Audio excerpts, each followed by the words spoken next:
rencontre avait lieu à la librairie Ombre Blanche, jeudi 27 mars 2025, avec la sociologue de la mémoire Sarah Gainsburger, autrice de plusieurs ouvrages de sociologie et d'histoire. Elle y présentait ce jour-là Appartement témoin, la spoliation des locataires juifs à Paris, 1940-1946, publié aux éditions La Découverte, en dialogue avec Maurice Lugassi.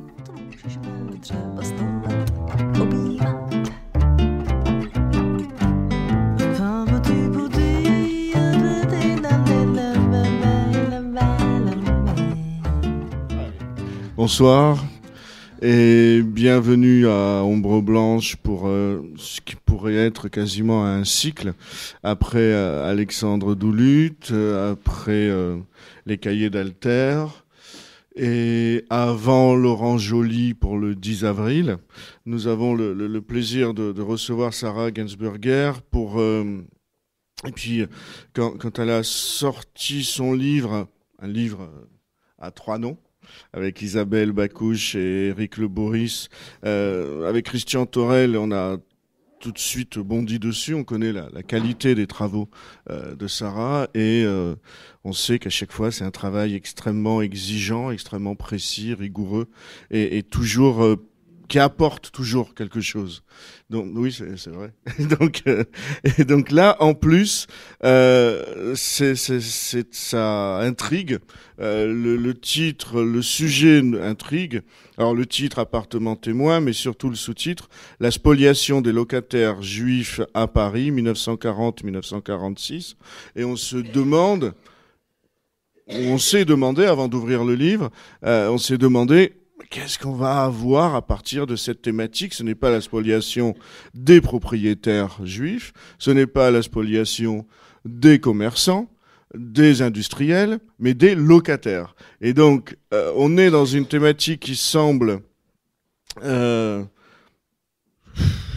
presque secondaire et qui apporte énormément d'éléments, énormément d'interprétations et même d'enseignements sur le fonctionnement de Paris. Et on verra que on ne peut faire que des hypothèses puisque d'autres études n'ont pas été faites sur le fonctionnement à Toulouse ou à Bordeaux, ou à Bordeaux ou d'autres villes. Mais en tout cas, on voit comment la société française et l'armée d'occupation nazie fonctionnent ensemble contre les Juifs. Alors, on va commencer directement. Vous dites dans l'introduction que c'est un récit, ce récit des locataires juifs, c'est un récit oublié. En fait, c'est un récit auquel personne n'avait pensé. C'est plus que oublié. C'est pas je pense puis j'oublie, c'est j'y pense pas. Oui, c'est même, c'est comme toujours dans l'oubli, il y a une part de souvenir. En fait, il y a deux couches qui étaient un peu posées sur cette histoire.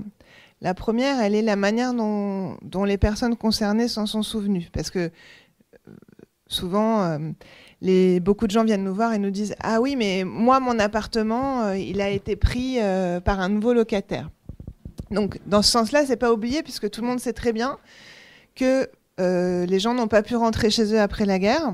On y en reviendra, je pense, mais c'est aussi une des dimensions. C'est pour ça que c'est 46 et pas 44 ou 45. Et en fait, c'est beaucoup plus loin que 46. Donc, dans les récits des familles, il y a quand même le souvenir de quelque chose. Donc, il y a des histoires individuelles. Et souvent, les histoires individuelles, elles sont sur un trope récurrent. Par exemple, si vous lisez... les mémoires de Ginette Kolinka sur son appartement, Une vie heureuse, ou si vous lisez les mémoires de Robert Badinter sur son retour à Paris, ils vont tous les deux vous dire il y avait, je cite, des collabos dans notre appartement. Donc tout le monde a l'idée que soit il y a des gens qui se sont installés dans leur appartement parce qu'ils collaboraient avec les Allemands, soit parce que c'est des voisins ou des gens qui spontanément se sont mis dans les appartements. Donc il y a cette mémoire-là qui existe. Puis par ailleurs, la mémoire historiographique, c'est-à-dire qu'est-ce que les historiens ont écrit sur cette question, ils ont dit que non seulement c'est pas une spoliation, dans le sens où le bail n'est pas une propriété. Donc ça, on a des discussions très vives sur cette question. Il faut savoir, pour être clair, que je siège à la commission d'indemnisation des victimes de spoliation, donc je suis juge pour les demandes de réparation, et que j'essaye de faire changer la jurisprudence par rapport à cette question. Donc il y a un vrai enjeu de est-ce qu'on peut qualifier ça de spoliation? Qu'est-ce que le bail d'un point de vue juridique? Donc déjà, le bail n'est pas censé être quelque chose qu'on peut spolier. Ça, on va y revenir. Personnellement, je suis sidérée par cette phrase. Deuxièmement, s'il y a eu des dépossessions, elles ont eu recours au droit commun. C'est ce que dit l'historiographie avant qu'on commence l'enquête. C'est le bail ne peut pas donner lieu à spoliation parce qu'il n'est pas une propriété. Deuxièmement, quand le propriétaire ou le gérant veut libérer l'appartement pour le louer à une autre personne, il a recours aux outils du droit commun.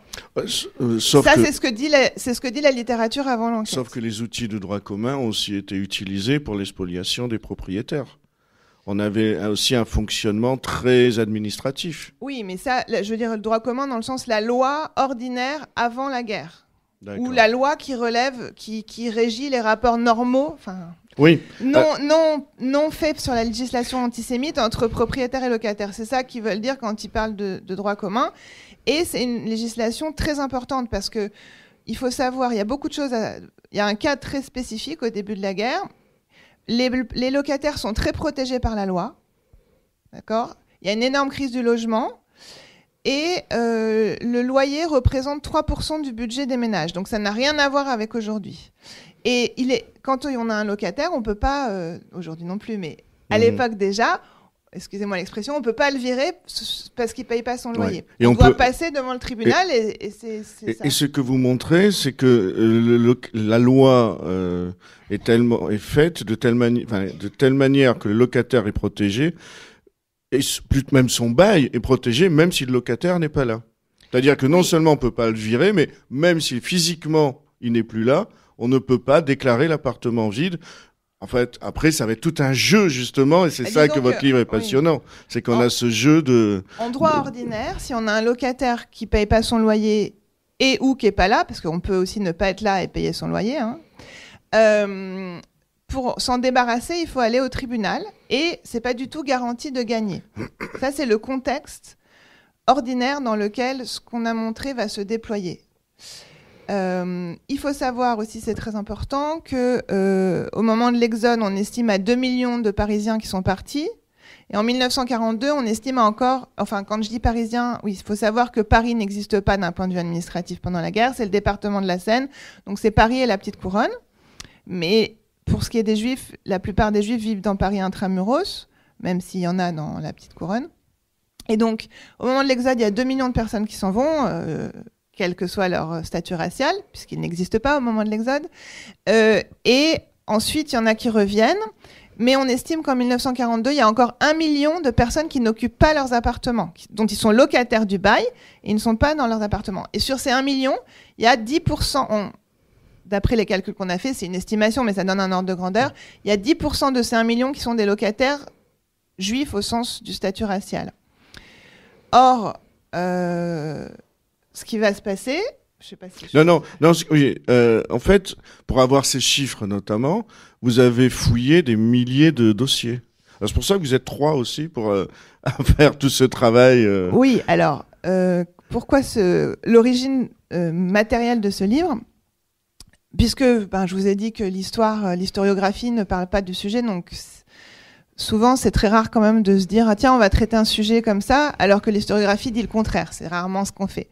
Donc comment ça s'est fait ? C'est que moi, je suis sociologue de la mémoire et historienne de la Shoah, et j'ai travaillé dans des ouvrages précédents sur la spoliation des appartements au sens du contenu des appartements. Donc j'ai écrit 2 livres sur le pillage des appartements. Donc il y a 40 000 appartements environ à Paris, dans la région parisienne, mais ça s'est passé ici aussi et à Bordeaux aussi, dans toute la France. Les appartements sont vidés par les Allemands de leur contenu. Ça, j'avais déjà travaillé là-dessus. Et Isabelle Bakouche et Éric Le Bourris, eux, ne viennent pas de la sociologie de la mémoire ou de l'histoire de la Shoah, ils viennent de l'histoire urbaine. Et notamment, Isabelle Bakouche travaillait dans un projet précédent sur l'aménagement d'un quartier de Paris. Et quand on aménage un quartier, on doit expulser ses habitants et les reloger. Donc elle est aux archives de Paris, elle cherche des cartons, des fonds d'archives qui peuvent lui permettre de comprendre comment ces gens expulsés de son quartier, mais rien à voir avec la Shoah, avec les Juifs, etc., sont relogés. Et là, elle voit un fonds, donc en archives, il y a des fonds qui ont des index, et le titre du fonds, c'est « Réquisition de logements en faveur de particuliers 1942-1944 ». Donc elle l'ouvre, parce qu'elle cherche le relogement de ces expulsés. Et là, elle voit plein de petits dossiers.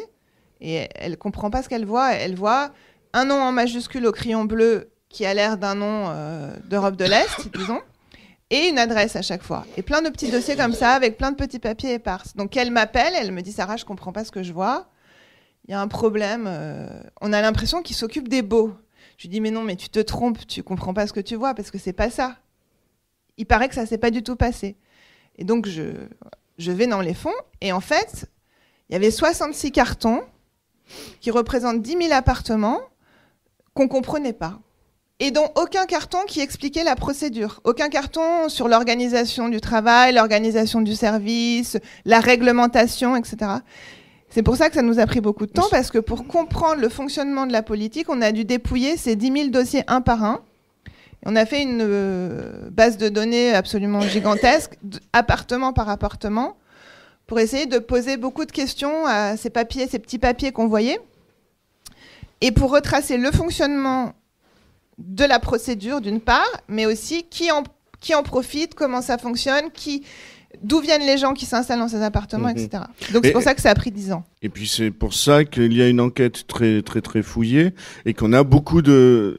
À la fois, ce qui est bien fait aussi, c'est qu'on a à la fois beaucoup de détails d'ordre juridique, administratif, mais comme il y a 10 000 dossiers de personnes, on a aussi ces familles. Elles sont constamment présentes, et notamment chaque chapitre qui commence par une histoire en particulier. Alors, on parlera évidemment des personnes, mais petit à petit, ce qui apparaît, c'est que petit à petit, il y a une expression qui semble absurde, mais qui va s'installer complètement, c'est celle de local juif. Oui, alors le livre, exactement, c'est ça, commence en 1940. Parce que donc nous, le cœur de notre recherche, c'est sur cette politique, on peut spoiler le thème du livre, c'est une politique municipale par la préfecture de la Seine, qui est l'équivalent à l'époque de la mairie de Paris, qui va en fait identifier les appartements juifs, c'est-à-dire dont les locataires en titre sont considérés comme juifs, et qui va les donner à des nouveaux locataires. En gros, il va les transformer en parc social. Alors que ce n'est pas des logements sociaux, ça reste des logements privatifs, mais ils vont forcer les propriétaires à accepter le nouvel occupant qu'ils vont choisir. Pour plein de raisons sur lesquelles on va revenir. Ça, c'est le cœur du livre. Mais avant, pour comprendre comment c'était possible que ça soit mis en place en 1943, on a retracé la genèse justement de comment et qui se met à parler de local juif. Parce qu'on comprend bien, une personne juive, il y a le statut racial, mais il n'y a nulle part une définition de ce qu'est un local juif. Et en fait, ça commence... Dès l'arrivée des Allemands en 1940 à Paris, il faut savoir que les Allemands, souvent, on s'intéresse aux hôtels ou aux lieux prestigieux qu'ils ont. Mais en fait, ils se sont installés partout dans Paris. Ils ont réquisitionné des appartements partout. Et donc, ce qu'on montre, c'est que dès ce moment de la réquisition, ils essayent le plus possible de réquisitionner ce qu'ils appellent des appartements juifs, des locaux juifs, pour ne pas... Alors d'abord parce que à partir de l'Exode, les Juifs partent comme n'importe qui, mais eux, à partir de l'arrivée des Allemands, ils ont interdiction de revenir. Donc il y a beaucoup d'appartements où les Juifs ne sont plus. Mais encore une fois, ils sont locataires et surtout, beaucoup d'entre eux continuent à payer leur loyer et le feront jusqu'à la fin de la guerre.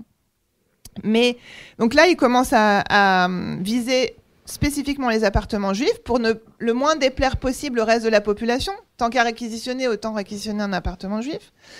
Et ensuite, les seconds acteurs qui sont mobilisés autour de ça, c'était pour la question de l'antisémitisme que j'ai rajouté ce chapitre, c'est les antisémites convaincus, enfin les idéologues, c'est-à-dire les partis collaborationnistes, Doriot, EDA, etc. Eux, ils vont, à partir d'avril 1941, ils vont faire une sorte de chasse aux locaux juifs dans Paris, et par eux-mêmes avec l'accord de l'ambassade d'Allemagne, mais sans aucune procédure, ils vont envahir des locaux juifs. Donc, je ne sais pas, certains d'entre vous connaissent peut-être Georges Mandel. Et ben, il y a le chapitre sur les partis collaborationnistes, ça commence avec la part de Georges Mandel, pour lequel j'ai retrouvé un nombre de documents incroyables. Il y a même la photo de l'immeuble dans le livre. Et donc là, ils vont partir à l'assaut des locaux juifs. Et ils vont s'en revendiquer, dire que c'est une façon de faire payer les juifs parce que c'est les juifs qui ont créé la guerre, etc., etc. En fait, on retrouve les processus de la Shoah, c'est-à-dire la dépossession des juifs de tous leurs biens au moment de la déportation. On continue cette dépossession. Même quand c'est seulement un bail, on va quand même déposséder d'un bail. On a quand même une continuité de nature. Alors, c'est ça qui est intéressant dans le livre. Il y a deux choses très spécifiques par rapport au reste de l'Europe. Donc, comme vous le savez, je pense, dans le reste des capitales européennes, des grandes villes européennes avec des grandes communautés juives, on a créé des quartiers réservés ou des ghettos.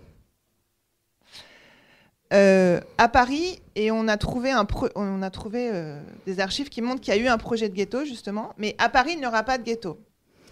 C'est pour ça qu'il y a cette opération. C'est parce qu'il n'y a pas un moment spécifique où on enlève les juifs de chez eux pour les mettre quelque part et où on peut installer les gens directement, où c'est fini. Donc ça va se faire progressivement. Ça va se faire progressivement. Mais ce qui est important de comprendre, et ça c'est clair, parce que ce qui est intéressant avec les 10 000 dossiers, c'est qu'on a des milliers de lettres de Parisiens. On voit l'interaction entre les propriétaires, les locataires, parce qu'il y a plein de gens qui demandent les appartements, qui signalent les appartements. Il y a un propriétaire qui dit faut vraiment nous aider parce que là, ce nouveau sport national, dès 5 h du matin, les gens font la queue pour avoir un appartement juif. Et dans toutes ces correspondances, une partie de ceux qui vont être relogés sont des sinistrés des bombardements. Et des fois, on leur propose un logement intermédiaire, temporaire. Et tout le monde dit non, moi je veux un logement juif parce que je veux un logement définitif. On va en parler. Non, mais c'est pour finir sur l'extermination. C'est qu'en fait, ce qui est intéressant, c'est de comprendre que tout le monde est d'accord sur une chose. C'est pas que les gens savent qu'il y a les chambres à gaz, etc. Mais par contre, tout le monde s'accorde sur un point. Les juifs ne reviendront pas. Et ça permet... c'est le point de départ de cette opération. C'est que les juifs ne reviendront pas et donc...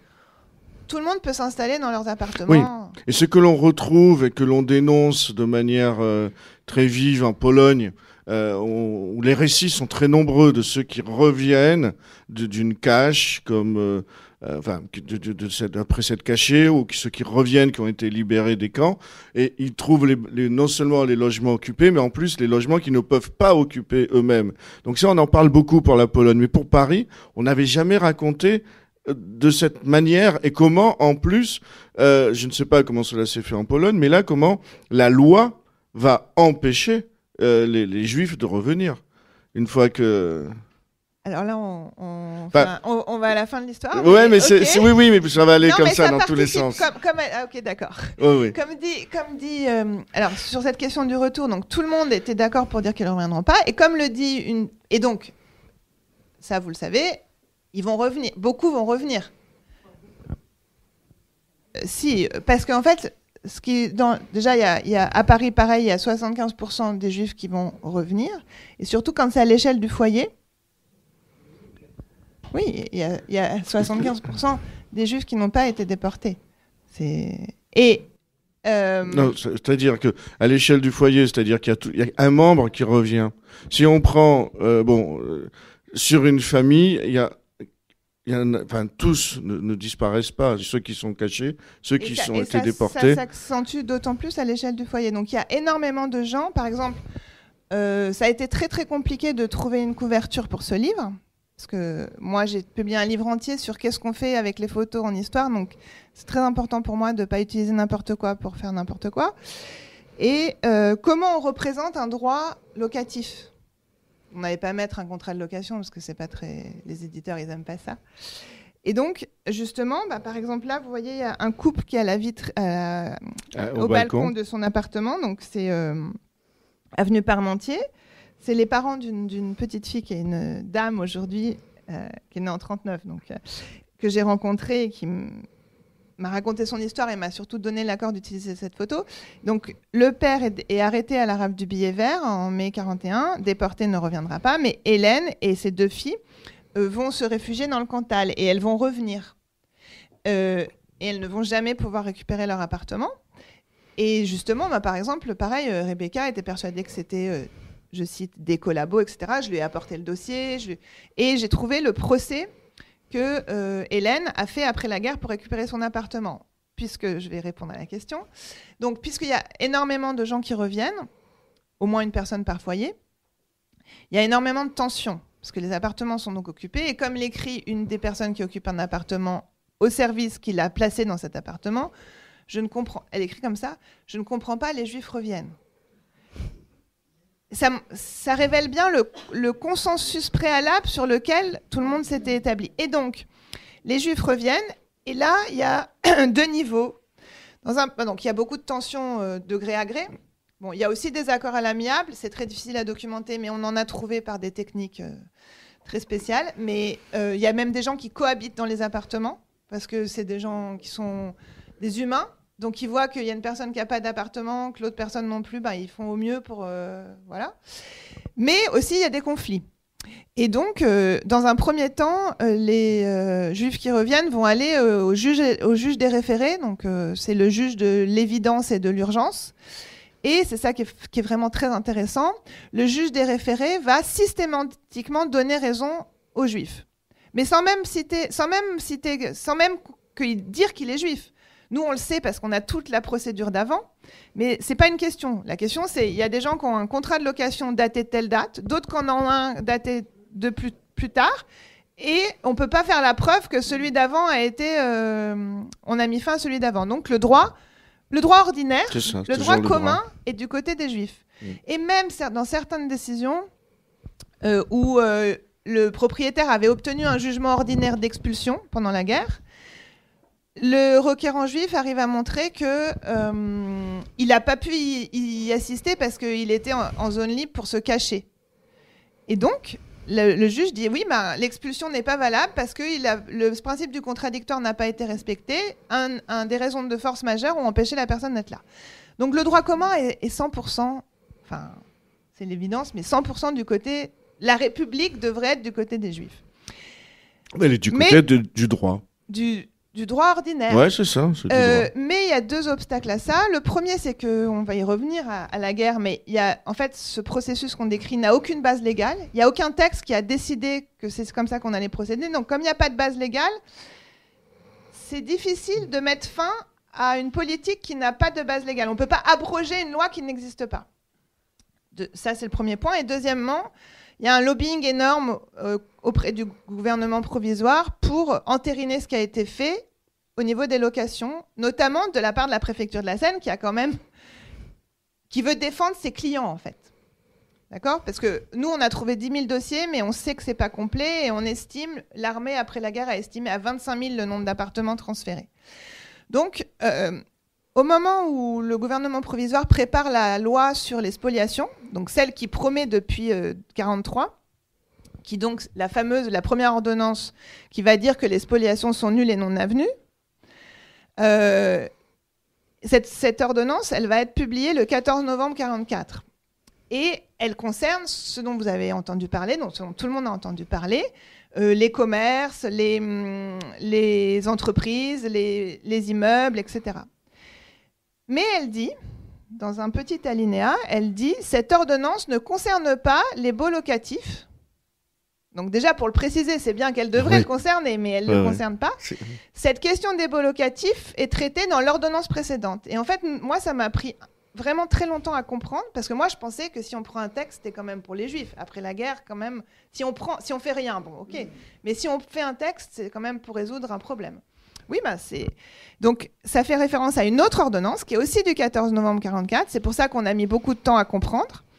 Et cette ordonnance, elle est sur la réintégration des locataires. Il n'y a pas le mot juif, il n'y a pas le mot israélite, il n'y a aucun mot. C'est une ordonnance soi-disant universaliste. Sauf que nous, on sait que la seule politique publique d'éviction des appartements, elle a été faite pour les Juifs. Donc, par exemple, Les prisonniers de guerre, ils avaient tous les autres absents avaient leur appartement soit protégé, soit pas de politique ciblée. Par exemple, les déportés pour faits de résistance n'ont pas vu leur appartement faire l'objet d'une politique publique. Et donc cette ordonnance d'avant, elle dit la réintégration des locataires se procédera de la sorte. Elle est de plein droit. Donc si on revient, on a le droit de rentrer chez soi. Mais elle sera suspendue si le nouvel occupant fait partie de la liste des catégories suivantes. Et ces catégories, c'est celles que nous, on a vu être les catégories centrales de la politique publique pendant la guerre. C'est pour ça que personne n'a compris ce texte jusqu'à présent, parce qu'il faut faire le lien entre la guerre et l'après-guerre. Et donc, quelles sont ces catégories ? C'est si on est sinistré, on peut rester dans son appartement tant qu'on n'a pas un endroit où aller. Donc, c'est tant qu'on veut. Pareil, si on est prisonnier de guerre, si on est STO, si on est un fonctionnaire qui a été déplacé pour l'exercice de sa fonction, voilà. Donc il y a plein de catégories qui sont exactement, au mot près, celles que la préfecture de la Seine a rendues prioritaires pour occuper les appartements. Les appartements juifs. Les appartements juifs, oui. Et dans tout ça, il n'y a pas le mot juif. C'est une ordonnance soi-disant universaliste, alors qu'en fait, nous, on a montré que c'est une ordonnance discriminatoire. C'est un faux universalisme. Alors, cette ordonnance discriminatoire de 1944, elle vise à montrer une France unie, enfin, pas unie, mais une France avec des Français, à ne montrer aucune différence. Et paradoxalement, de manière assez étonnante, ça va montrer la différence, quoi. En fait, c'est même pas ça. On a trouvé les travaux préparatoires, notamment les gens qui s'opposaient à cette ordonnance sur les locataires, notamment René Cassin, qui était un des juristes de la France Libre, et qui était juif lui-même, et qui arrêtait pas de dire « mais c'est la plus grande injustice qui soit ». Parce que bien sûr, avoir une location, c'est le droit basique. Enfin, si on n'a pas le droit d'habiter quelque part, c'est qu'on n'a pas le droit d'exister dans une société. Enfin, on le voit encore aujourd'hui. Donc, voilà, bon. Et donc, il y a deux choses, en fait. Ça a été... le gouvernement provisoire a considéré que la pression sociale était telle sur le retour des Juifs que si on voulait réparer les spoliations de propriété, on ne pouvait pas tout faire. Et que c'était beaucoup trop gros, la question des locataires, et qu'on ne pouvait pas... décemment faire perdre son foyer à un sinistré qui s'était sacrifié pour la patrie. Beaucoup disaient aussi on va quand même pas expulser un Français pour remettre un étranger, parce que... Bon, ça c'est clair. Ça c'est clair, net et précis. Oui. Mais c'est dans les discussions. Oui. Et donc ça c'est le point... c'est la raison pour laquelle il y a eu cette ordonnance, mais qui... ne vise pas à... Et, ah oui, le deuxième point important, c'est que cette ordonnance-là, elle est vraiment... Avant même de pouvoir... Donc, elle oblige les gens à aller au tribunal. Alors déjà, donc seulement, en fait, elle entérine la politique, mais en plus, elle oblige les gens à aller dans le tribunal, qui est plus celui des référés. Et donc, elle crée une loi extraordinaire pour régler un problème qui était très bien réglé par la loi ordinaire. Et là, on a affaire à des familles ou à des membres de familles qui reviennent d'une situation extrêmement difficile ou qui reviennent de déportation. Il faut qu'ils payent un avocat, il faut qu'ils... Alors, donc, pour vous redonner quelques dates, en novembre 1944, on ne revient pas de déportation, on revient de cage, de clandestinité. Bon. Donc là, il faut prendre un avocat. C'est systématique. On est obligé de prendre un avocat. Deuxièmement, ça, vous n'allez pas le croire, mais ça va finalement, suite au lobbying des organisations de la résistance juive, il va y être mis fin en janvier 1945, mais dans un premier temps, il faut payer tous ses loyers en retard avant même le droit de faire une action en justice. D'accord. Bon, finalement, en janvier 1945, il est mis fin à ce principe. Mais il faut prendre un avocat, il faut prouver ce qu'on a à dire. Il faut même prouver son identité. Bien sûr, un des gros problèmes, c'est qu'il faut prouver qu'on est ayant droit, et il y a plein de limites qui sont mises à ça. Donc, par exemple, justement, si les parents ont été déportés et qu'on revient et qu'on est l'enfant, même majeur, et qu'on prouve qu'on a habité dans l'appartement, c'est pas du tout systématique qu'on considère qu'on ait un intérêt à agir et qu'on ait le droit de se pourvoir au tribunal. on n'en parle pas dans le livre, mais depuis, on continue l'enquête sur l'après-guerre. Et il y a par exemple une femme qui a vécu toute sa vie dans cet appartement avec ses parents. Elle se marie lors d'une permission de son mari qui était prisonnier de guerre. Elle se marie. Et après la guerre, comme elle n'est plus la fille de ses parents, mais elle est devenue la femme de son mari, il y a un huissier qui fait une enquête dans tout le voisinage. Donc là, tout le monde, alors là, pour savoir en gros s'ils ont couché dans l'appartement au moment de leur nuit de noces. Parce que c'est pour constituer le lieu, pour constituer que ça pourrait être effectivement leur logement. Il est prouvé qu'ils vont à l'hôtel. C'est leur hôtel Océan, en plus, c'était vraiment... et donc, elle n'obtient pas de retourner dans son appartement. Parce qu'elle est devenue une femme d'eux et plus une fille d'eux. Bon, par ailleurs, les femmes sont complètement... dans toute cette affaire d'après-guerre, les femmes sont vraiment... et donc, faut l'avocat jusqu'en janvier. Et alors, le retour des déportés. Donc, faut savoir, disons, de avril à juin. Enfin, déjà, bon, il y a très peu, bien sûr, comme vous le savez, il y en a très peu qui reviennent. Mais en plus, c'est tard, c'est d'avril à juin. En gros. Et le problème, c'est qu'il y a une forclusion. Cette ordonnance, en plus, elle va dire qu'à partir de décembre 1945, on ne peut plus introduire de recours. On ne peut plus demander son appartement. On n'a que jusqu'en décembre 1945 pour le demander.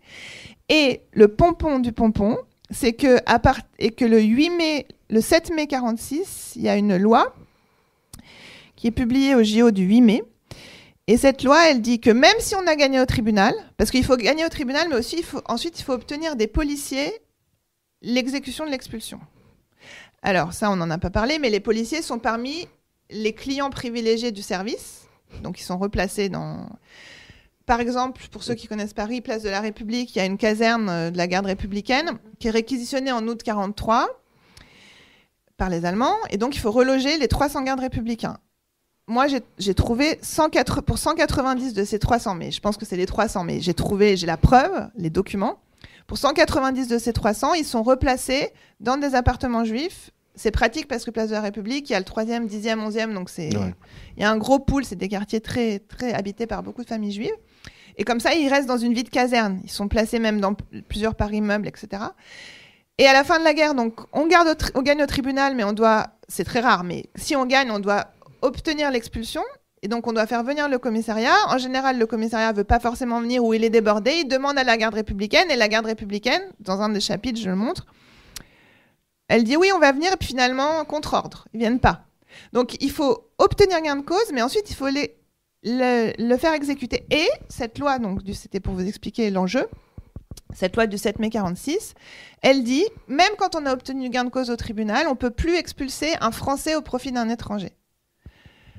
Or, beaucoup de ces personnes ne sont pas français.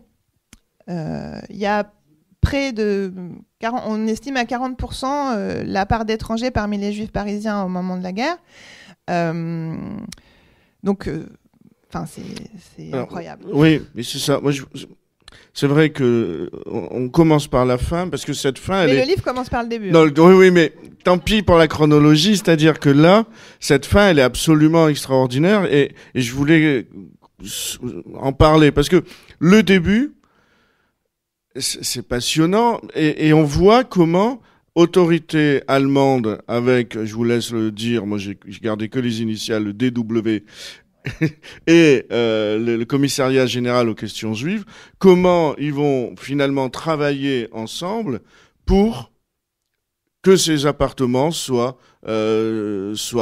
finalement, que les juifs soient dépossédés de leur bail. Alors le DW. Alors donc voilà, donc on a dit que les premiers à se préoccuper des locaux juifs, en gros, c'est les forces d'occupation et les partis collaborationnistes. Mais donc c'est quand même c'est pas une politique de réattribution des baux, puisque la réquisition allemande, elle suspend la jouissance, mais les titulaires des baux restent titulaires des baux. Et puis bon, les extrémistes des partis collaborationnistes, c'est aussi un show. Mais ce qui se passe, c'est que à partir du moment où des juifs sont arrêtés, donc mai 41, c'est la première rafle à Paris, la rafle du billet vert, donc c'est des hommes.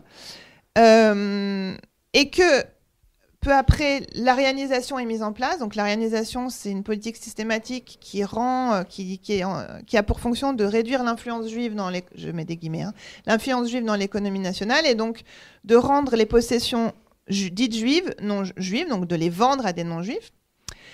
Ça, c'est à partir de juillet 41. Donc dès qu'il y a tout ce cadre-là, déportation et arianisation qui est mis en place, le commissariat général aux questions juives commence à recevoir des lettres.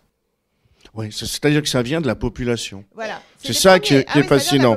C'est la population elle-même qui dit là c'est vide, ça appartient à des juifs, donc on peut y aller. Alors Alors au départ, c'est beaucoup les propriétaires et les gérants qui écrivent, parce qu'en gros, ils voient que les choses ont changé.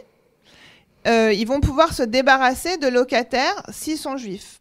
Alors au début, c'est pour des motifs... ils ont un mauvais locataire, ils ont toujours eu ce mauvais locataire et ils en ont plein d'autres, mais maintenant qu'ils comprennent qu'il y en a qui sont juifs, ils vont utiliser la vulnérabilité de cette situation pour se débarrasser de quelqu'un dont ils veulent se débarrasser depuis longtemps. Deuxièmement, au début de la guerre, il faut savoir qu'en 1939, il y a un décret qui permet de négocier les loyers. C'est-à-dire, comme il y a situation exceptionnelle, on peut demander des réductions de loyer au tribunal. Donc plein de gens, dont des juifs, mais tous les Parisiens vont au tribunal. Par exemple, si on a quelqu'un qui est prisonnier de guerre, on va demander une réduction. Si on a perdu son... Donc beaucoup de loyers sont réduits. Et donc les propriétaires se disent, celui-là, je vais pouvoir le remettre au prix normal, puisque mon locataire, je vais arguer qu'il est juif et je vais m'en débarrasser. Il y a même des gens qui écrivent en disant, oui, j'ai un locataire juif, ça m'embête, il continue à payer son loyer. Oui, depuis Nice. Et donc, je voudrais quand même m'en débarrasser. Donc là, il commence, et puis le commissariat général aux questions juives répond non, ce n'est pas de notre ressort. Pourquoi ? Donc ça, c'est dans un premier temps. Pourquoi c'est pas de leur ressort ? Parce qu'il n'y a pas de ghetto, comme je vous ai dit. Puisqu'il n'y a pas de ghetto, il faut bien trouver les juifs quelque part. Donc, la loi sur l'arianisation qui fonde le commissariat général aux questions juives. Donc, vous savez, le commissariat général aux questions juives, c'est l'administration en charge de la politique antisémite. Elle a deux fonctions principales. Le statut des personnes, voir quand il y a un problème pour savoir qui est juif, en gros. Et deuxièmement, l'arianisation. Et donc, le commissariat, dans la loi qui le fonde et qui fonde l'arianisation, tout peut être arianisé, sauf, dans la loi, l'habitation personnelle. Pourquoi ? Parce que précisément, puisqu'il n'y a pas de ghetto, il faut bien que les juifs habitent quelque part, sinon on ne va jamais les trouver pour les arrêter. Ça fait système, tout ça. Et donc, normalement, un juif doit pouvoir garder son habitation personnelle. Et doit pouvoir être identifié et retrouvé facilement. Parce que comme vous le savez, le recensement racial, c'est à l'adresse. L'adresse, c'est un outil majeur de la persécution. C'est pour ça que là, c'est un livre, mais en fait, on a tout un groupe de travail qui s'appelle « Connu à cette adresse » où on renouvelle l'histoire de la Shoah à partir d'une réflexion spatiale. Bon, et donc, puisqu'il y a ça, voilà. Donc, le commissariat répond, logique. Il dit, ça rentre pas dans mon périmètre. Si vous avez un problème avec votre locataire, qu'il soit juif ou pas, allez au tribunal ordinaire, parce que c'est du droit commun, parce que moi, je m'occupe pas des habitations personnelles.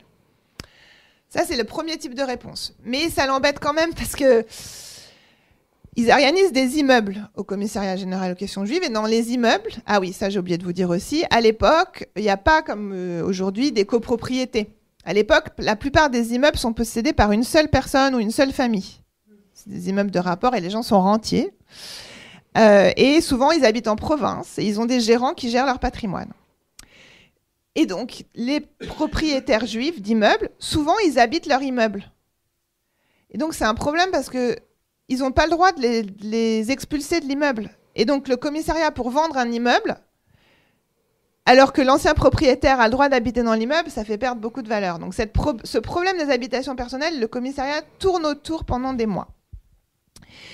Donc ça, c'est d'un côté. Mais il dit que c'est pas de son ressort. Donc, les gens sont très déçus, mais ils continuent. Il y a des centaines de courriers comme ça qui sont adressés au commissariat.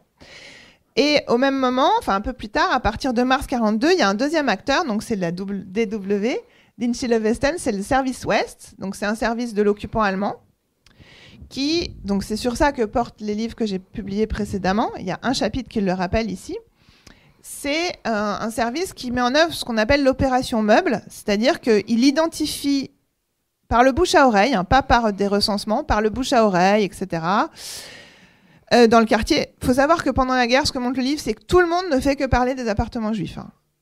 Pendant la guerre et après la guerre aussi, tout le monde, en anglais on dit common knowledge, tout le monde le sait. Et donc, ils repèrent ces appartements et ensuite, ils envoient des gens de leur service, donc des Allemands, pour faire des inventaires du contenu des appartements, pour calibrer le déménagement à programmer. Le nombre de caisses, le nombre de camions, le nombre de déménageurs. Et ensuite, donc ils mettent des scellés et ensuite ils envoient des déménageurs qui sont des déménageurs français sur lesquels j'ai déjà publié. Donc tous les grands déménageurs que vous connaissez sont dans cette histoire. Il y a à peu près 200 camions de déménageurs par jour qui sont mobilisés pour ça sur Paris. Il y a un service des déménagements juifs, il y a un registre, il y a une comptabilité des déménagements juifs, etc., etc. Et donc là, ils vident les appartements. Donc là, ça commence à beaucoup inquiéter les propriétaires, ce qu'on peut comprendre. Hein, c'est parce que les propriétaires, ils se disent, il n'y a plus le contenu de l'appartement, c'est ce qu'on appelait à l'époque le garnissement. Donc ils peuvent plus, si jamais il y a un mauvais paiement, ils peuvent plus se rembourser sur le contenu de l'appartement. Oui, voilà. Oui, c'est ça. Donc, l'inquiétude, elle vient de là. Ah oui, non, elle ne vient pas. Ouais. Et donc, ils commencent à écrire de plus en plus. Et donc, il y a beaucoup de discussions entre la Dienststelle Westen et le commissariat général à la question juive sur ce que doivent devenir ces appartements. Il faut savoir que le contenu des appartements sont envoyés en Allemagne pour être distribués aux sinistrés des bombardements alliés. Or, on ne peut pas déplacer un appartement. Ça, c'est le point de départ de la discussion. C'est que la DW se dit je ne vais pas pouvoir déplacer l'appartement. Dans un premier temps, ils n'autorisent pas la jouissance des appartements parce qu'il y a ce projet de ghetto. En fait, ils disent peut-être qu'on va utiliser les appartements de Paris pour rassembler tous les juifs de la zone nord dans les appartements parisiens. Comme ça, on aura tous les juifs à Paris. Bon, finalement, ils laissent cette idée de côté. Et donc, à partir de ce moment-là, commencent des discussions entre le commissariat général aux questions juives et la Dienststelle Westen, et arrive un troisième acteur, qui est celui qui va être aux commandes, et qui est la préfecture de la Seine. Rue Pernelle. Voilà, qui a ses bureaux rue Pernelle, donc il y a un chapitre où j'ai... C'est très joli, 2 rue Pernelle. Voilà, c'est une petite rue derrière l'hôtel de ville, derrière la tour Saint-Jacques, et donc il y a un chapitre où j'ai essayé de recréer la visite du bâtiment étage par étage, etc. Mais donc, qu'est-ce qui lui arrive à la rue Pernelle ? Enfin, c'est pas encore la rue Pernelle, c'est la préfecture de la Seine, c'est que il y a une intensification des bombardements sur la région parisienne. Donc, les bombardements alliés font beaucoup de sinistrés. Dans les premiers bombardements qu'il y avait eu en 1942, par exemple à Boulogne, où il y a l'usine Renault qui était visée, la ville avait réussi à utiliser des logements vacants, c'est-à-dire des logements vraiment vacants, qui n'avaient plus de locataires en titre, pour reloger les sinistrés. Mais il y a de plus en plus de sinistrés, on ne trouve pas de solution, enfin, on n'imagine pas de solution pour les trouver.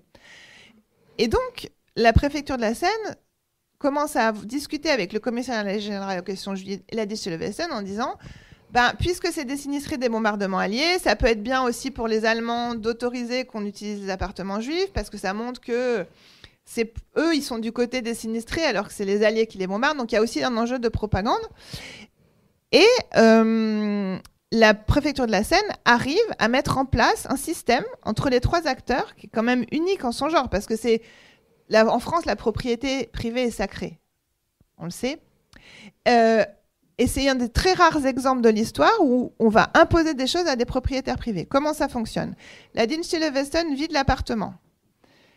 Elle fait une liste des appartements vidés qu'elle transmet à la préfecture de la Seine. La préfecture de la Seine, elle, de son côté, elle a ouvert un service spécial à partir de mai 1943, de rue Pernelle, où il y a 2 acteurs qui peuvent venir. Les propriétaires gérants qui disent, voilà, moi, mon appart... Elle oblige les propriétaires gérants à attendre une autorisation pour relouer si c'est un appartement juif.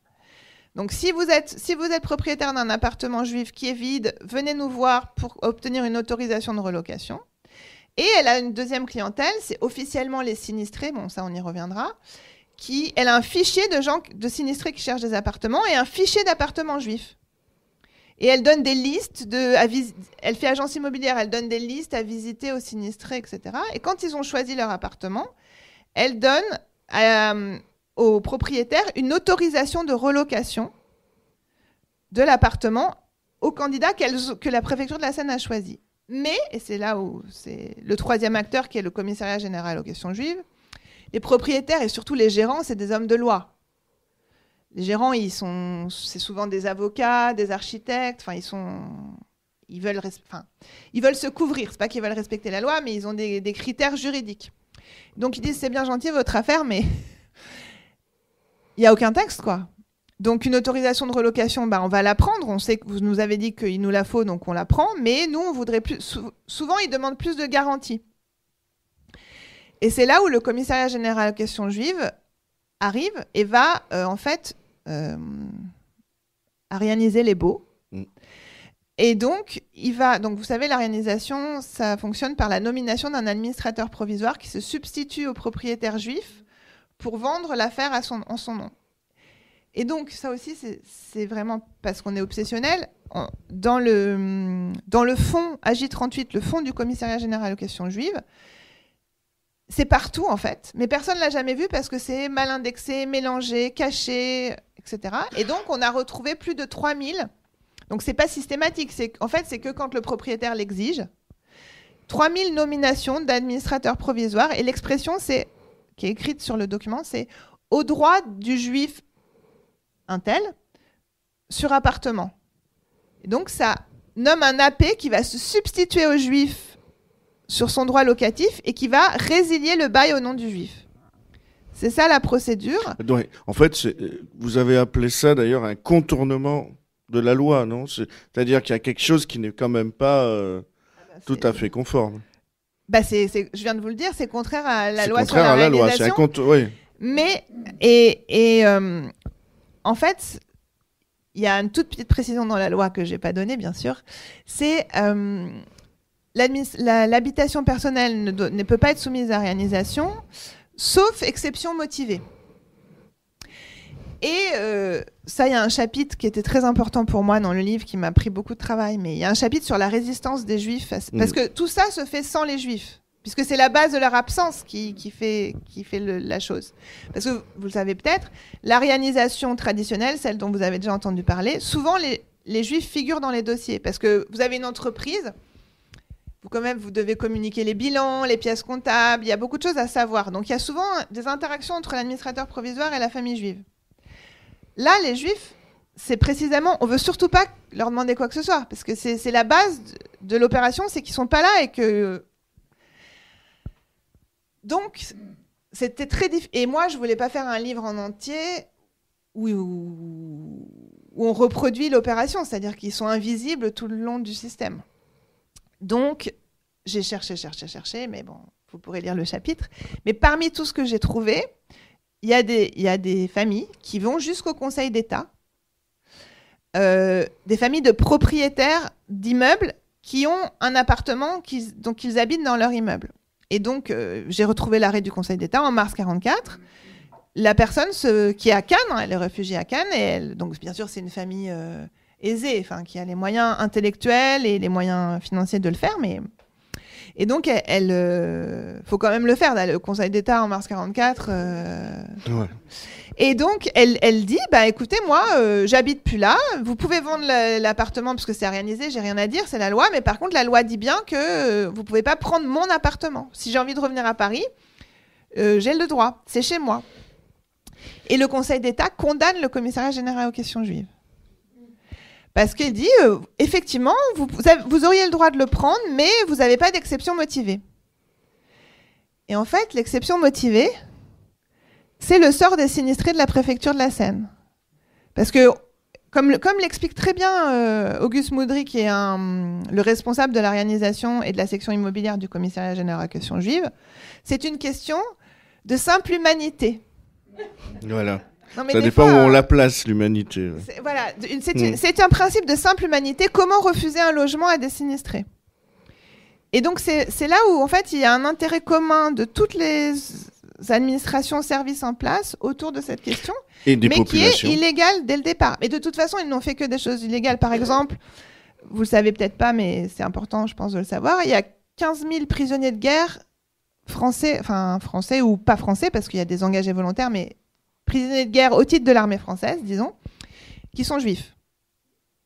15 000, c'est quand même pas rien. Bon, il y a énormément de prisonniers, hein, mais il y en a 15 000 qui sont juifs. Donc ils sont juifs, mais ils sont ils sont aussi, pas d'abord, mais ils sont aussi prisonniers de guerre. Or, il faut savoir que pendant la guerre, il y a plusieurs textes qui... Le locataire le plus protégé de France, c'est le prisonnier de guerre. On n'a pas le droit, même s'il paye 0 son loyer, on ne peut rien faire tant que la guerre est là et qu'il est prisonnier. Et il y a des propriétaires et des gérants qui sont tout à fait honnêtes. Enfin, eux, ils gèrent, quoi. Et donc, ils disent à la préfecture de la Seine, « Ah, mais vous voulez mettre quelqu'un dans cet appartement, mais je peux pas parce que le locataire, il est prisonnier de guerre. Et moi, j'attends qu'il revienne, voilà. » Ah non, la préfecture de la Seine, elle considère pas la partie prisonnier de guerre de l'identité de la personne, mais elle considère la partie juive. Alors que le texte sur les prisonniers de guerre ne dit pas si l'appartement... Il n'y a pas d'exception. Il n'y a pas d'exception raciale.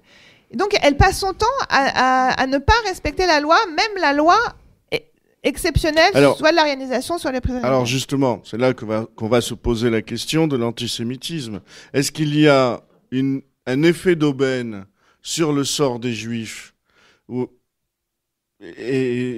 est-ce qu'il y a finalement,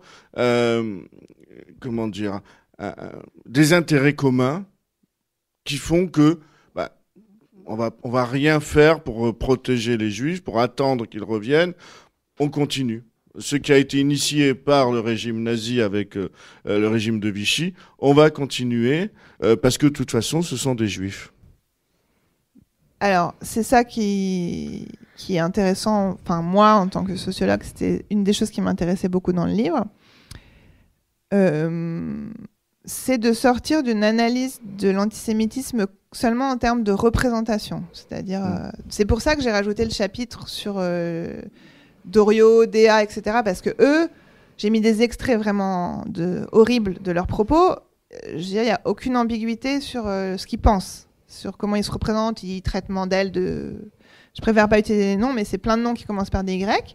Et bon, ça c'est clair.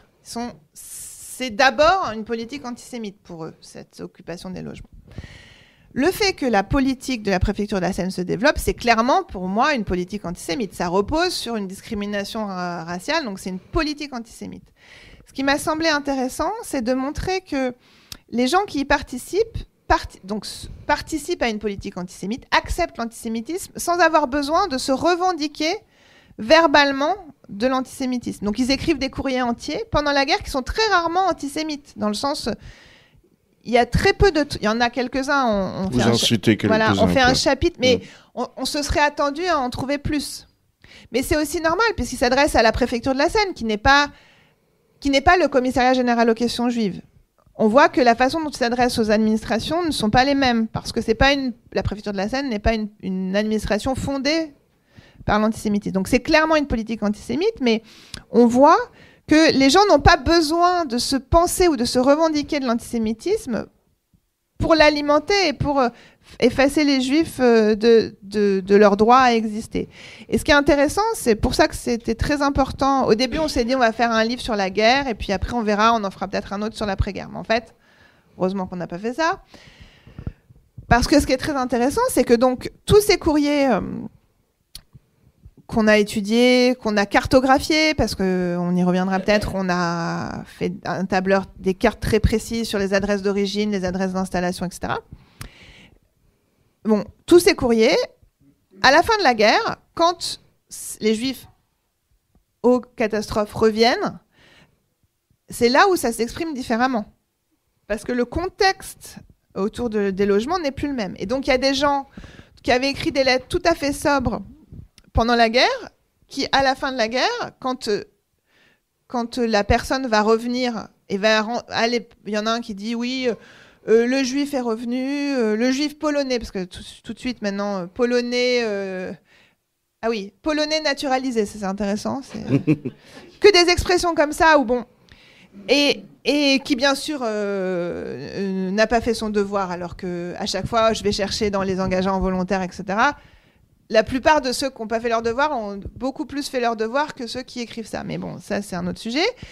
Bref, il y a énormément de courriers très antisémites très explicitement antisémites qui sont formulés par les mêmes personnes après-guerre. Donc ce qui m'intéressait, moi, c'était aussi de montrer que l'antisémitisme, c'est pas seulement quelque chose dans son cerveau, c'est aussi, ça s'exprime dans des contextes qui vont être plus ou moins favorables à l'expression publique de l'antisémitisme.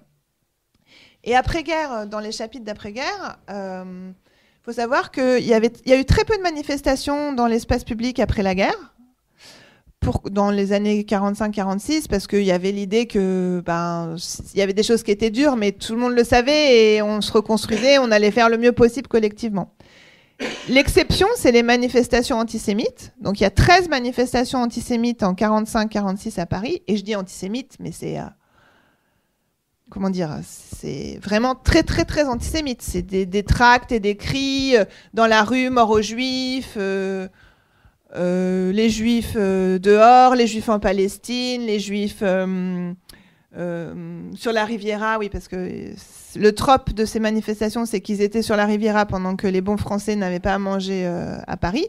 Donc c'est énorme, et à chaque fois, ces manifestations, dont vous avez peut-être entendu parler, mais ce que vous ne savez pas, parce que c'est nous qui le montrons, c'est qu'à chaque fois, ces manifestations, elles sont autour d'un problème de logement. En général, c'est les Juifs qui ont gagné au tribunal. Et bien sûr, en l'occurrence, dans ces cas-là, le nouvel occupant ne part pas de son plein gré. Et donc, les policiers viennent, avec beaucoup de retard, mais finissent par venir pour expulser la famille qui occupe l'appartement. Et donc à ce moment-là, il y a des centaines, il y a des organisations qui se créent, qui s'appellent par exemple les locataires de bonne foi, qui sont tous, je les ai cartographiés, etc. Ils sont tous installés dans des appartements juifs. Et puis, ils se mobilisent à chaque fois et ils viennent à 200 pour empêcher l'expulsion. Et ils sont très polis. Compatriotes juifs, revenus à votre place après 4 ans de souffrance, vous allez un peu fort. Permettez-nous de vous le dire sans animosité. Oui, c'est bon. Ouais. Mais ce que je veux dire, ce qui est intéressant, franchement, la guerre, moi, pour écrire le livre, la guerre, c'était horrible. Mais bon, on n'est pas surpris. On sait ce qu'est l'extermination. Mais l'après-guerre et le fait qu'il y ait eu cette ordonnance et tout ce qui a été fait, parce que il y a beaucoup d'organisations juives et de députés, notamment communistes, qui vont sans arrêt essayer à l'Assemblée nationale de dire « Mais pourquoi les beaux peuvent pas rentrer dans les ordonnances normales de spoliation ?» Et à chaque fois, les ministres leur répondent « Non, parce que c'est trop compliqué, il faudrait quand même pas défavoriser les sinistrés, les prisonniers de guerre, etc. » Il y a quelqu'un qui revient, un résistant qui revient d'un camp français, d'un camp d'internement en France, et qui dit, il a cette phrase, il dit « Mais je comprends pas qui est le plus sinistré d'entre nous. J'ai plus de famille, j'ai plus d'argent, j'ai plus de métier, j'ai plus d'appartement, j'ai plus rien, j'ai rien en fait. » Voilà. Bon. Mais surtout, après, il dit, c'est pas du tout contre les sinistrés, il dit « Mais on n'aurait pas pu imaginer d'autres solutions de relogement que de sacrifier les Juifs à... » Voilà, donc c'est ça l'après-guerre. Alors, justement, sur la question de l'antisémitisme, c'est quoi? C'est un antisémitisme pratique qui rend service ou c'est... Moi, je dis pas forcément qui rend service, je dis plutôt en pratique. C'est-à-dire que c'était ça qui était intéressant dans le livre, parce que voilà... le livre, on l'a écrit de manière narrative, donc c'est... Oui, c'est très agréable à lire. C'est pas un livre d'histoire aride, voilà, c'est ça. Ça commence à chaque fois par une histoire, et en fait, on a fait un plan très analytique, mais après, on a fait par-dessus un plan narratif. Pour vous dire, la construction, c'était pas évident. Mais... il s'inscrit dans une historiographie, celle sur les spoliations, mais plus largement, une historiographie aussi sur l'attitude de la population pendant la guerre. Historiographie qui, depuis un certain temps, a tendance à mettre d'un côté l'étude de l'État et des administrations, et qui acte le fait que cet État était collaborationniste et a participé activement à la déportation des Juifs, mais en retour... et je suis bien placée pour le savoir parce que j'ai fait ma thèse sur la mémoire des Juifs parmi les nations. En retour, on met beaucoup en avant dans cette historiographie le fait que, finalement, une majorité de la population française était plutôt favorable aux Juifs, activement ou par esprit, Et que c'est ça qui explique le taux de survie très élevé en France par rapport aux autres pays d'Europe. Nous, ce qu'on montre dans ce livre, c'est qu'en fait, on ne peut pas dissocier la politique publique et l'attitude de la population. Plutôt que de se dire est-ce que les gens sont antisémites ou pas antisémites, en fait, on ne peut pas penser la population sans la politique publique. Et là, on voit bien que cette politique publique, elle a été produite en réaction à des demandes de la population, qui au départ étaient minoritaires, mais ensuite elle a été légitimée parce qu'elle a été complètement appropriée. Ça ne vient pas du sommet. C'est là que... C'est là que c'est non seulement il faut se représenter qu'il y a 25... Bon, nous, on n'a trouvé que 10 000 dossiers, mais par plein de moyens, on sait qu'il y en a plein qui manquent. Et l'estimation de l'armée, parce que le problème était tellement grave à la Libération que c'est l'armée qui a dû gérer ces problèmes d'appartements juifs. La préfecture de la Seine a été dépossédée. Heureusement. Mais bon. Donc, on estime à 20-25 000 les appartements concernés par la procédure. Parce qu'après, il y a des installations sauvages que la procédure a favorisées. Parce que si vous êtes dans un quartier ou dans votre immeuble, il y a 3 personnes qui ont obtenu de la préfecture de la Seine de s'installer dans un appartement juif. S'il y a un 4e appartement, vous n'allez pas vous compliquer. C'est bon, c'est légal. La concierge donne la clé et puis c'est parti. Oui, c'est ce qui se passe. Bon. Mais 25 000, ça peut paraître pas beaucoup, mais en fait, c'est énorme. Parce qu'en étudiant les processus très finement de comment les gens sont au courant des appartements, comment ils se mobilisent, pour chaque appartement, il y a au moins 10%, il y a au moins un réseau de 10 personnes qui interagissent, au moins. Plus les gens qui s'installent dans l'appartement, et c'est souvent des familles. Par exemple, l'appartement de Rebecca, mon amie Rebecca, qui habitait à Avenue Parmentier. Il faut savoir que dans d'autres livres, c'est public, donc que j'ai beaucoup travaillé sur le 11e et les attentats. Moi, j'habite juste à côté de cet appartement, par ailleurs. Ma fille, elle est à l'école en face de cet appartement. Donc, c'est un quartier que je connais bien. Et dans ce cas, c'est vrai que là, c'est une famille qui s'installe de 4 personnes, les parents, les 2 enfants. Donc, il y a vraiment un côté ordinaire, vernaculaire, en fait, de la situation des appartements juifs. C'est ça, moi, qui m'a intéressée, c'est vraiment de dépasser cette opposition entre politique publique et population. Et ça marche jusqu'à la fin de la guerre, parce que pour les loyers annuels de plus de 4 500 francs, c'est déjà un appartement relativement bourgeois, c'est au tribunal d'instance que les gens doivent aller après la guerre, alors que pour les loyers plus faibles, c'est tribunal juge de paix, donc c'est par arrondissement. Mais tribunal d'instance, c'est tout Paris. Et souvent, le juge nomme un huissier pour faire une enquête, parce qu'il veut quand même bien comprendre, parce qu'il y a beaucoup d'enjeux. Est-ce que la personne est vraiment sinistrée, etc. Et donc, j'ai retrouvé, par exemple, l'appartement de Robert Badinter, enfin de ses parents, donc Charlotte Badinter. J'ai retrouvé le constat d'huissier, parce que pour faire ça, c'est beaucoup de travail de faire ce livre. On a vraiment dépouillé des séries énormes. Et on a trouvé le constat d'huissier. Et donc la question que pose le juge pour ce constat d'huissier, donc elle habitait rue Renoir, dans le 16e, locataire, c'est de savoir dans quelles conditions elle est logée actuellement, dans quelles conditions le nouvel occupant est arrivé dans l'appartement, est-ce qu'il était sinistré et est-ce qu'il a un autre appartement. Et l'huissier, pour faire cette enquête, mais il rencontre, j'ai calculé, il rencontre 43 personnes. Il fait des auditions de 43 personnes. Et à chaque fois, on leur explique la raison. Donc ça a mobilisé beaucoup de gens pendant la guerre, mais cette histoire, elle a aussi mobilisé beaucoup de gens après la guerre. Et tout le monde a un avis. Y compris, par exemple, ce que je vous disais tout à l'heure sur la nuit de noces de... Oui. Alors là, dans celui-là, il y a 13 personnes qui sont interrogées. Tout le quartier a quelque chose à dire sur la nuit de noces. Et savoir où ils étaient, etc. Donc ça veut dire que c'est pas du tout quelque chose de désincarné. Ça veut dire que c'est quelque chose qui, pendant la guerre, mais aussi après la guerre, est un problème public au sens, pas seulement au sens de concept de science politique, mais au sens tout le monde a un truc à dire. Mmh. Ça intéresse tout le monde. Et puis tout le monde a quelque chose à dire sur des personnes réelles.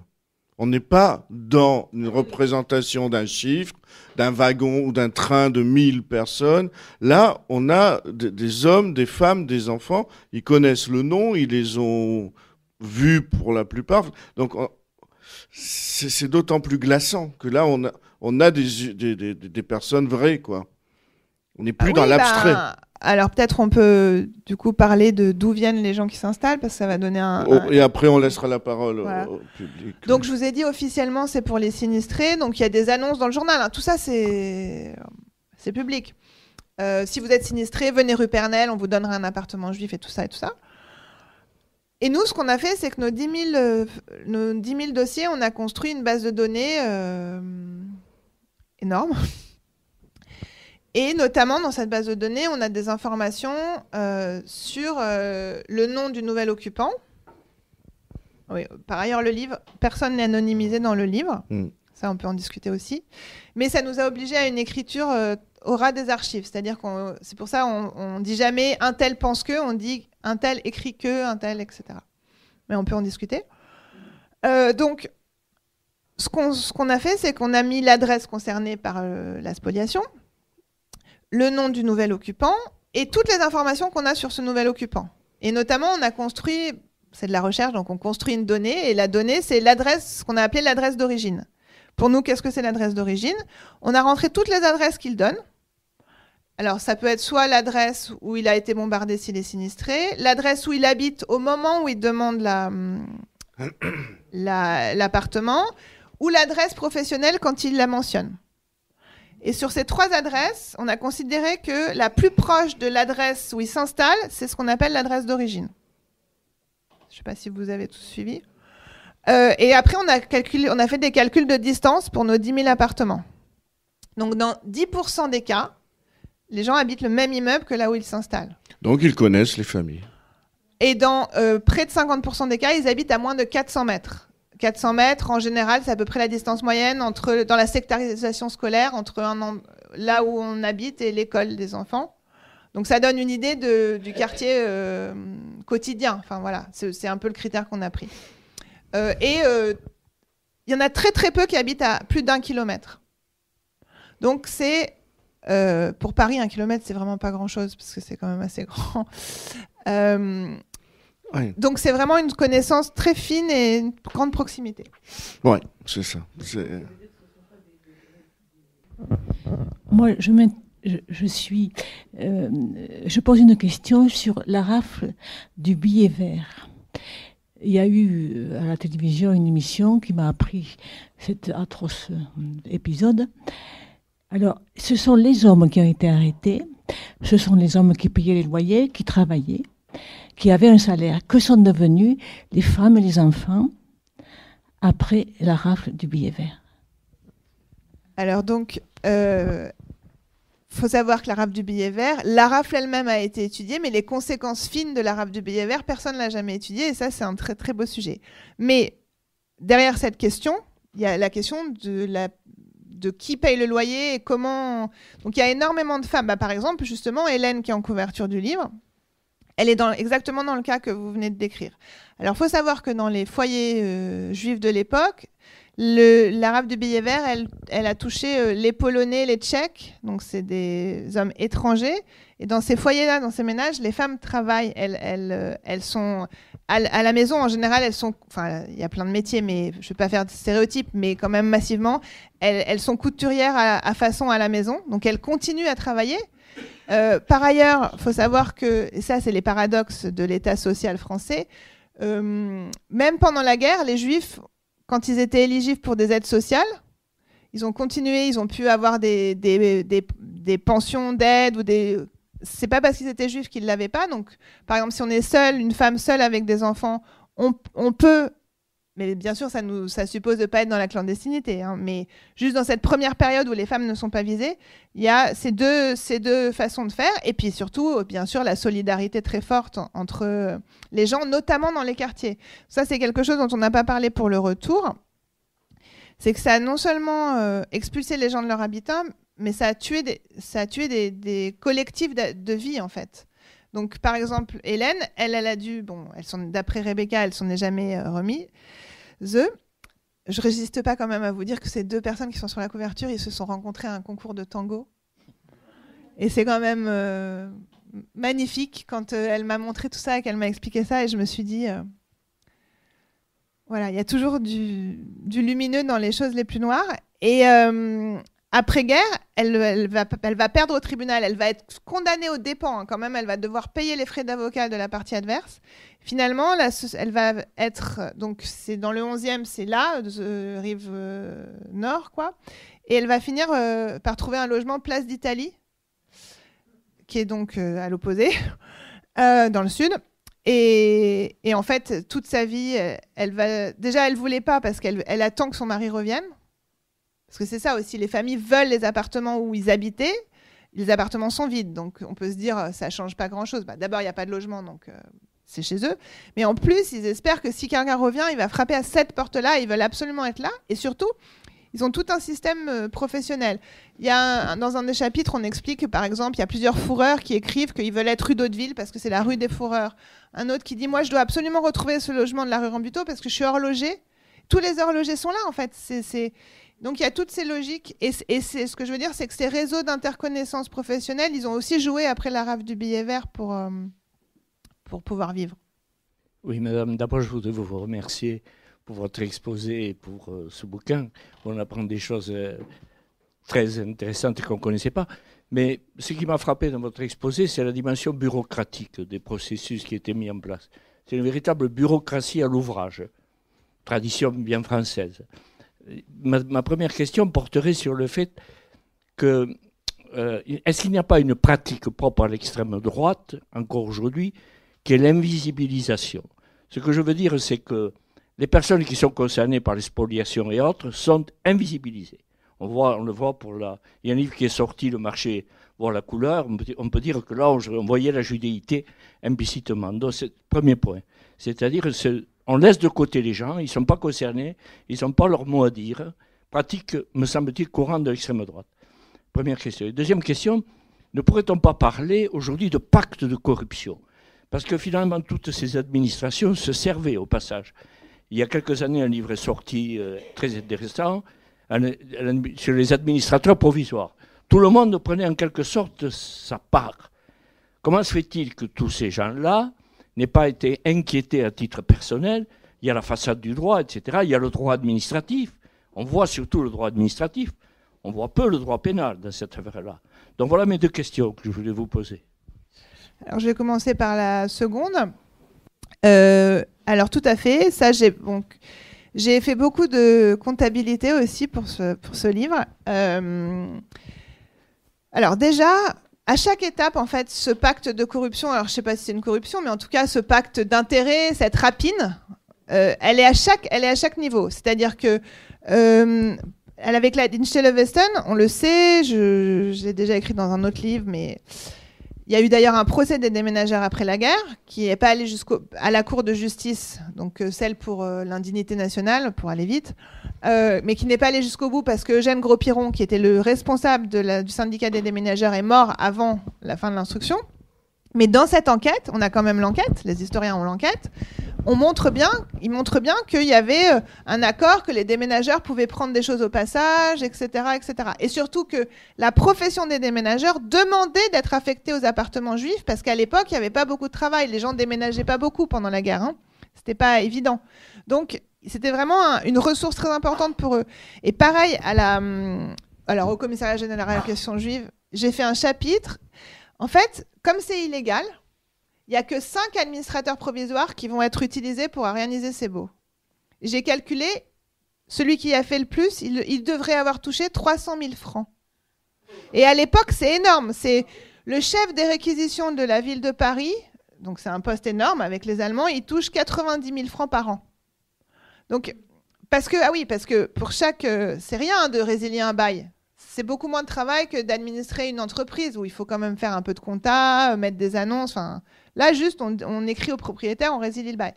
Pour chaque résiliation, il touche 300 francs, payés par l'organisation des entreprises. Et d'ailleurs, il dit, à un moment, il organise le bail de Wolf-Lévitan, rue de la Faisanderie. Et Wolf-Lévitan, c'est là où il y avait un des camps de travail sur lesquels j'ai travaillé. Et rue de la Faisanderie, c'est un très bel immeuble. Et donc, il dit... comme là, c'était quand même cossu, j'ai fait payer directement par le propriétaire et j'ai demandé 400 francs. Non, mais c'est... Donc ça, les administrateurs provisoires, oui. Et ensuite, il y a la préfecture elle-même. Et ça, on a tout un chapitre sur comment la préfecture va favoriser les fonctionnaires de la préfecture, les fonctionnaires en mutation. Donc voilà, c'est aussi pour ça que ça fonctionne. Parce que chacun, à son petit niveau, y a son intérêt. Et sur l'invisibilisation, en fait, c'est la base de la discrimination. C'est-à-dire que non seulement ils sont absents, mais en fait, cette opération, elle a pour but de les rendre absents pour toujours.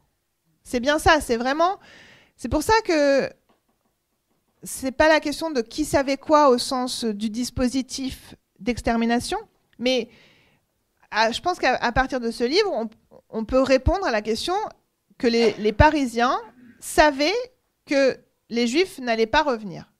Enfin, que la politique était faite pour qu'ils ne reviennent pas. Bon. Donc ça, c'est le socle de cette opération. C'est ce qui fait qu'elle marche.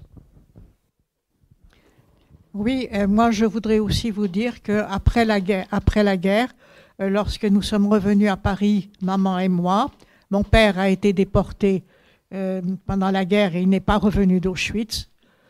Nous n'avons pas pu rentrer dans l'appartement parce que l'appartement était occupé et nous avons dû faire une procédure auprès du commissariat pour que les gens puissent partir et libérer l'appartement. Ça a duré quelques semaines, ça a été un peu compliqué et on a passé quelques nuits dehors. Mais ce que je voudrais vous dire, c'est que quand nous sommes rentrés dans l'appartement, tout était vidé, absolument tout était vidé, même les albums photos. Et les albums photos avaient été vidés aussi, les photos avaient été enlevées des albums et jetées par terre.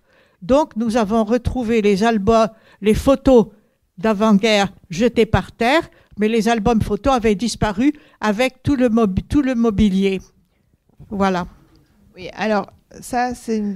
Merci beaucoup. Vous habitiez où? Vous pouvez me donner votre adresse? J'habitais à Paris, je suis née à Paris.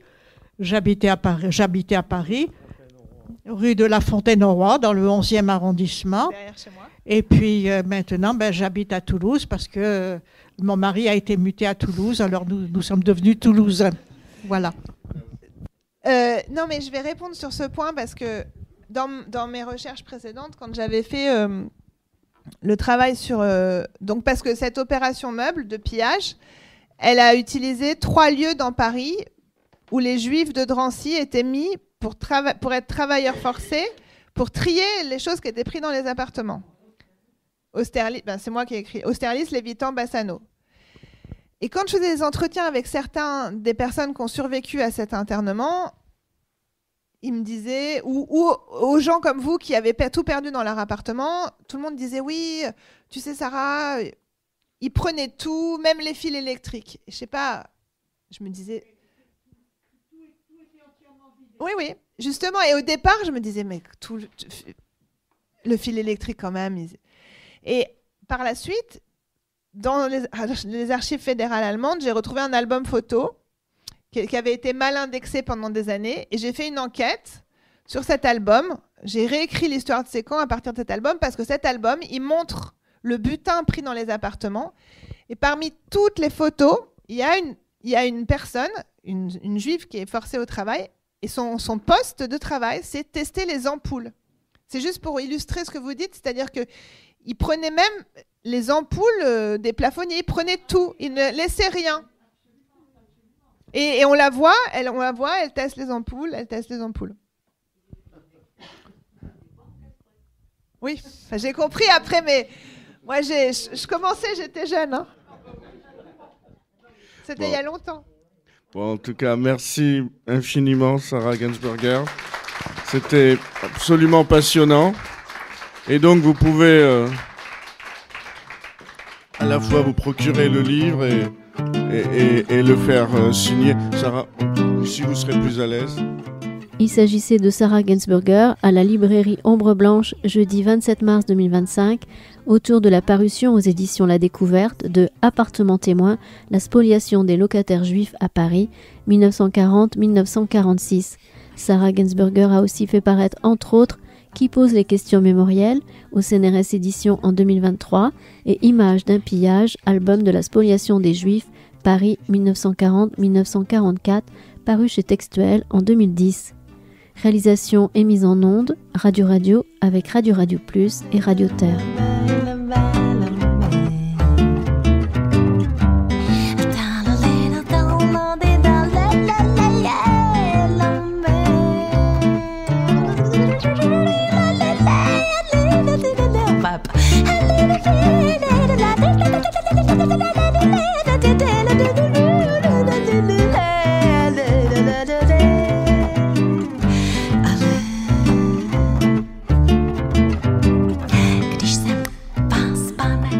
Jednou uviděla, věřím, vám ve všem nemusí